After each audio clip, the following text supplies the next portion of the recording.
Alors bonjour et bienvenue pour ce premier bonus, plus particulièrement destiné aux personnes qui sont abonnées, aux personnes qui nous suivent dans le mail quotidien que je vous envoie tous les jours.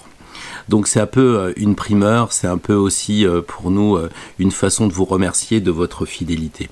Ce premier bonus aujourd'hui va être consacré à un parcours que vous connaissez sans doute, les maisons astrologiques. Les maisons astrologiques, ce sont des secteurs d'activité qui sont numérotés de 1 à 12 et qui permettent à l'astrologue de comprendre comment ça se passe dans la santé, en amour, dans les finances, etc. Donc nous allons développer très rapidement ces 12 secteurs d'activité, étant entendu que si c'est un petit peu compliqué pour vous ou vous souhaitez aller plus loin, n'hésitez pas à me contacter puisque je donne des formations sur ce sujet. Donc aujourd'hui, on va imaginer que nous sommes le mat et que nous allons parcourir les 12 secteurs d'activité. Et les 12 secteurs en question seront semés du tirage que nous avons fait la semaine dernière.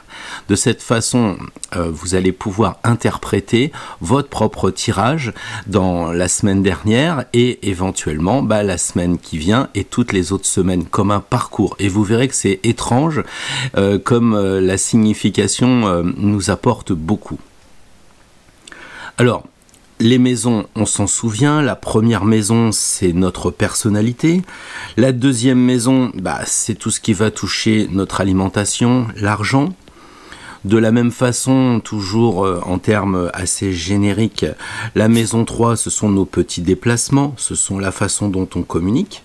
La maison 4, c'est notre foyer, notre famille. La maison 5, c'est l'amour et nos enfants. La 6, c'est la maison de la vie de tous les jours, de notre quotidien. La maison 7, c'est notre couple. C'est tout ce qui va toucher les autres, les associations, les contrats. La maison 8, c'est la maison de la transformation. C'est aussi la maison de l'intimité et du sexe. La maison 9, c'est ce qui va nous permettre de voyager, d'étudier les religions, la philosophie. Enfin, la maison 10, c'est notre carrière. La 11, la maison des projets et des amis. Et la 12 qui termine avec tout ce qui va être la spiritualité, mais aussi les épreuves. Alors, qu'avons-nous rencontré la semaine dernière et comment l'interpréter ? Il en existe autant d'interprétations qu'il existe d'astrologues, de tarologues et il existe même des interprétations que nous faisons nous en fonction de notre état, de nos avancées de spiritualité, de nos consciences. Donc un même tirage que je vais interpréter aujourd'hui ne sera pas du tout la même façon que j'aurais pu le faire hier. Pour revenir donc à notre petit parcours sur les 12 maisons astrologiques, on a rencontré dans la maison 1 l'ange. Donc cette semaine, nous sommes sous la protection d'un ange. La maison 2, de l'alimentation, de l'argent, on a retrouvé la force. Donc on a la possibilité de gérer mieux notre alimentation. On relève nos manches comme l'indique la carte pour gérer notre argent. Ainsi, avec cette liberté obtenue de l'argent et puis aussi de la force physique, on peut se déplacer dans la maison 3. Et là, avec la maison 16, quand on voit les enfants qui ont quitté la tour et qui marchent sur les mains, on peut aller s'amuser. La maison 4, c'est le foyer, mais la nuit, on va aller tranquillement éclairer ce qui va toucher avec notre lanterne, notre foyer, peut-être notre décoration, notre maison, éclairer un peu notre famille et voir qu'on a vraiment de la chance d'avoir cet entourage. On chemine jusqu'à la maison 5, vous savez, l'amour, et là, l'ermite encore qui nous dit prenez votre temps. Prenez le temps d'aimer les gens, prenez le temps de ne pas vous faire dépasser par les événements. Regardez vos enfants.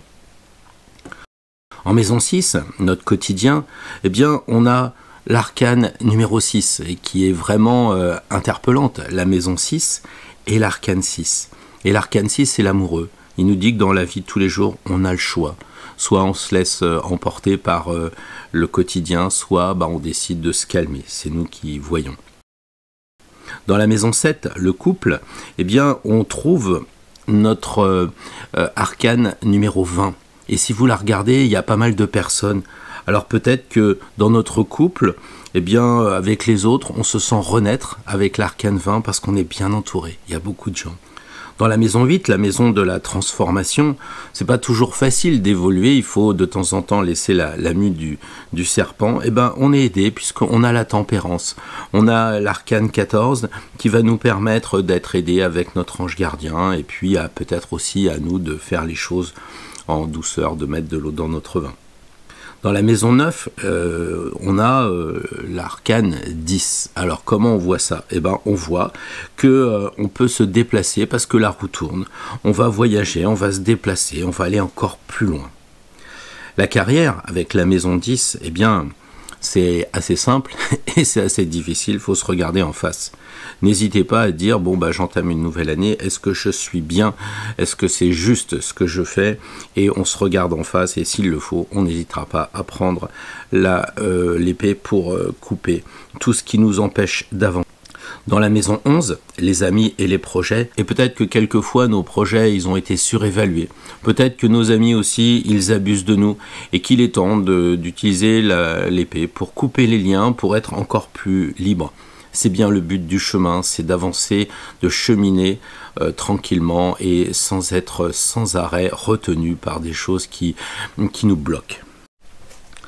La dernière maison, la 12, celle des épreuves, eh bien, on nous propose l'arcane 16.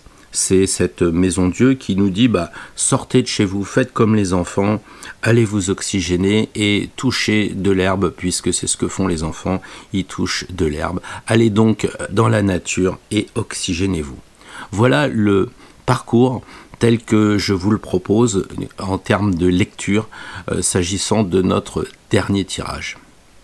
Maintenant, je vous propose une lecture d'une personne que vous connaissez probablement, du signe de la balance, et mais peu importe que vous la connaissiez ou pas, voilà son histoire à elle, très personnelle. Dans la maison 1, elle est sous la protection d'un ange. Elle se remonte les manches dans la maison 2 pour gagner son argent avec l'arcane de la force. Elle peut de cette façon se déplacer avec sa nouvelle voiture dans la maison 3 et aller au travail, puisque c'est l'arcane 16 qui nous donne l'entreprise.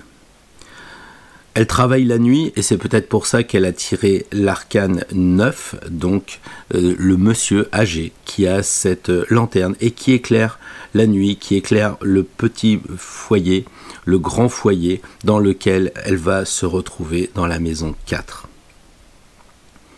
Avec l'arcane 9, elle marche aussi tout doucement sur l'amour, d'une certaine sérénité, d'une certaine tranquillité. Par contre, dans la vie de tous les jours, la maison 6, elle est hésitante, elle a des choix à faire et c'est pas toujours facile, mais ça correspond bien au signe de la balance. Dans la maison 7, eh bien, les autres, elle se sent renaître parce qu'il y a l'arcane 20 qui va lui suggérer de se transformer. En maison 8, elle doit se transformer, mais elle n'est pas seule, puisque, encore une fois, l'ange de l'arcane 14 veille, il est là. Elle a des hauts et des bas, avec l'arcane 10, avec cette roue de fortune qui monte, qui descend, mais elle étudie avec la maison 9, elle continue à faire ses études probablement dans les jeux de cartes, et oui, il y a des hauts, et oui, il y a des bas, il y a des doutes, mais la roue tourne et on avance. Dans la maison 10, la carrière, il lui appartient de regarder les choses en face, parce que la justice est là et il faut être très honnête avec soi-même. Dans la maison 11, il lui faudra couper des liens, probablement avec l'administration, encore la 8, si elle veut prendre une retraite bien méritée. Et enfin, dans la maison 12, malgré les épreuves de la maison 12, elle ne se prend pas la tête parce qu'elle se recharge avec la nature et ses enfants. Et vous, c'est quoi votre petite histoire pour la semaine? Aurez-vous le courage d'entreprendre ce parcours avec une lecture telle qu'on vous la propose? N'hésitez pas à nous en faire part. Observons donc maintenant les cartes qui sont en double et ce signe qui nous est peut-être donné de l'au-delà, on ne sait pas, du hasard, de la coïncidence, appelez ça comme vous voulez, mais on vous demande simplement de regarder notre analyse. Si on regarde l'ermite, l'arcane 9, elle a été tirée 2 fois dans la maison 4 et la maison 5. Donc on interprète ça de cette façon. Il faut marcher tranquillement dans la famille et dans l'amour. Il faut prendre le temps de regarder ce que l'on a. C'est ce que nous dit l'Ancien. Ensuite, on regarde la carrière de la maison 10 et puis les amis de la maison 11. Et là, la justice nous dit, regardez-vous en face. Et s'il le faut, n'hésitez pas à couper. Pesez après. Et si ça ne suffit pas, recoupez encore ce qui vous empêche d'avancer dans votre carrière. Les amis qui gênent, les projets un peu utopiques. Faites le tour de ça. Et à propos de tour, il est intéressant de noter que l'on la retrouve à 2 reprises aussi dans la maison 12 et dans la maison 3. La maison 12, c'est la maison de la spiritualité. Avec la maison Dieu, forcément, on a envie de se dire, entrons de plus en plus en nous, dans notre spiritualité, sans nous empêcher pour autant de sortir, d'aller voir des amis, puisque la maison 3, c'est la communication. Et puis aussi, on nous demande de faire un peu tempérance, d'être plus serein. Et on peut se transformer dans la maison 8, transformer notre personnalité de la maison 1, tout en le faisant avec beaucoup de douceur, tout en nous arrondissant. Donc la lecture de ces différents arcanes vous conduit forcément à votre quotidien, cette fameuse maison 6 où se trouve l'arcane 6. Nul ne peut imaginer quand même une coïncidence bien significatrice. Et qu'est-ce que ça veut dire ? Ça veut dire que vous avez le choix de suivre ce chemin. Vous avez le droit de suivre ses conseils, puisque c'est la liberté. Soit vous regardez à gauche, soit vous regardez à droite. Vous faites ou vous ne faites pas. Mais une chose est sûre, vous avez regardé le tirage et vous avez regardé les interprétations. Donc d'une certaine façon, vous vous êtes engagé. Et si vous vous engagez, c'est que le jeu devient le jeu. Toutes ces cartes, c'est vous-même. Et on accepte ce tirage puisqu'on le regarde. Et donc, ne pas suivre les conseils, sans tomber dans une superstition de mauvais goût, mais ne pas suivre les conseils, peut-être pourrait-il devenir un problème. Et j'ai bien l'impression que dans le futur tirage, certaines personnes vont avoir la surprise de remarquer que la même carte leur est proposée, comme si le travail n'avait pas été fait. Donc, puisque nous commençons cette série de tirages de la semaine, autant se le dire tout de suite, si on prend le temps, si on prend l'énergie de travailler, c'est bien pour que ça débouche sur quelque chose. Il faut bien que toute peine mérite salaire. Et le salaire, ça sera notre transformation. Peut-être pour ça que le mot salaire vient du mot sel, et c'est tout le sel de la vie que de travailler sur soi. J'espère que cette première intervention, ce premier bonus vous aura plu, que ça n'a pas été trop compliqué. Une fois encore, si vous avez des soucis, n'hésitez pas à me contacter, à nous écrire sur spiral.fr afin que soit nous vous proposions une réponse sur une question particulière ou éventuellement d'envisager de suivre une formation si vous êtes intéressé par le tarot ou par l'astrologie. Voilà, à très bientôt et sans aucun doute, bon tirage pour vous et pour la semaine prochaine. Au revoir.